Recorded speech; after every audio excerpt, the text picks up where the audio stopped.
Welcome to Taking Control of Your Outlook Inbox Part 1.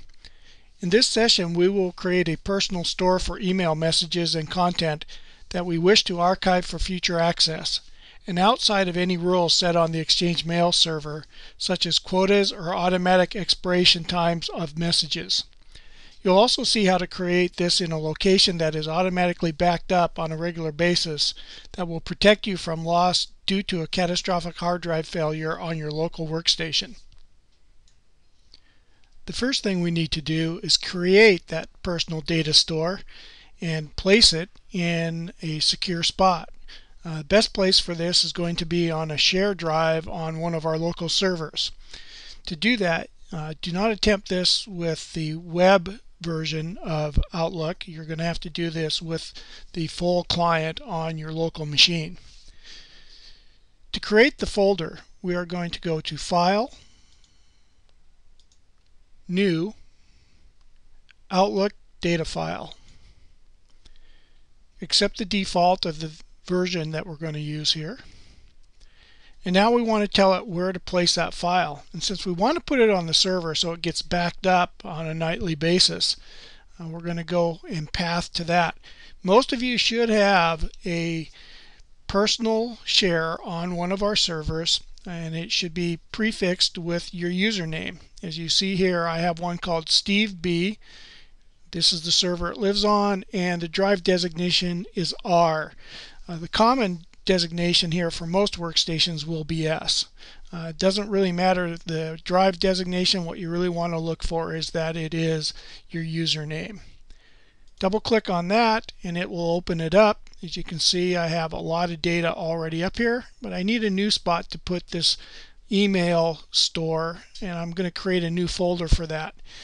You do it a couple ways. You can click on the new folder icon depending on the version you have, or just go right into the box, pick a spot, right click, go to New Folder, and I'm going to name this Outlook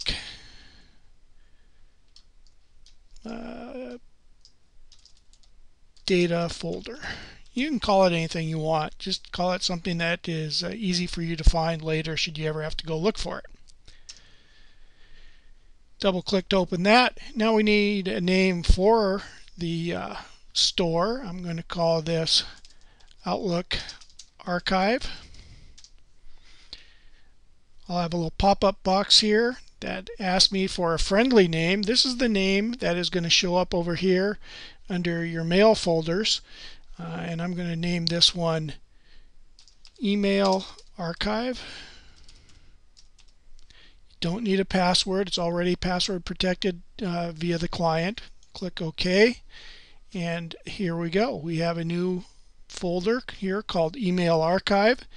Inside of it there's not much, so we need to have a little bit more information in there before we get started. So we want to make some folders inside there. Again, we can go up to File and New Folder, or just right click, New Folder. And I'm going to call this one 2006 Mail. And I'm going to make another one that's called 2007 Mail. Hit the wrong button there.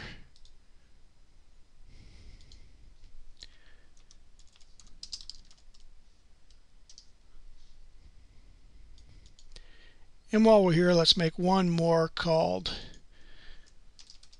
Really Old Mail. One of the big advantages of creating a personal mail store is it will force you to do a little bit of directory structure and organization of all your email. So all of your messages won't just be sitting in an inbox. You can place them into a very structured, well-designed directory structure that will make it much easier to find mail messages that you've archived in the future. Here is my SB personal folders. I've had this folder's been growing for about 5 years, and you can see that the data structure in there is very much specific. You can embed subfolders within there under building projects. I have all the different buildings that are either been worked on in the past or are being worked on currently, and I'll have some new stuff in there for future in a very short period of time. This way it makes it very easy to go back and find email messages with a very specific grouping. And those can be altered at any time. You can add to them, delete them, move them around. Just like any data, it is all data on your local machine, and you'll be able to work with it. We'll close that back up and go back to our email archive. So now that we have our archive set up, it's a very simple process to start moving mail off the email exchange server and into our own personal store. So if we go back to email, I'm going to expand this pane here so we have a little bit better access to the sorting features.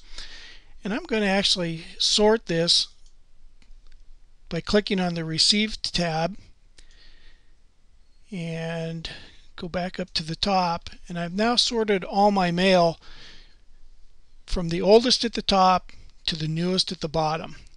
So here you can see I have some mail from 2004, 2006, 2007, and with my new email archive and the subfolders I've already created, real quick I'm going to take this old 2004 message and simply drag it into the really old mail box, and then grab everything from 2006. Looks like I have 3 messages there.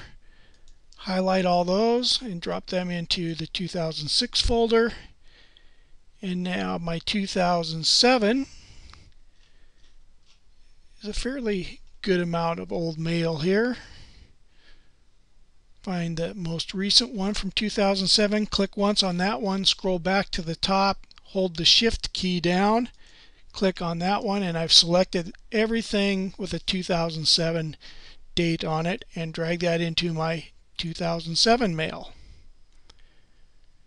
And as you can see, in just a few quick clicks, we've removed hundreds of messages off the email server, archived them on my personal store. I'll be able to access these at any time that I want to in the future without any worries about them being self-deleted or lost on the email system. They're also in folders that make a little more sense now instead of in just one great big grouping. So next, check out part 2. In part 2 I will show you how to quickly sort and move some more of these messages out in a fairly quick manner, and how to check for attachments and saving attachments to another folder. So thanks for taking part in cleaning up your email system, and we'll see you in the next session.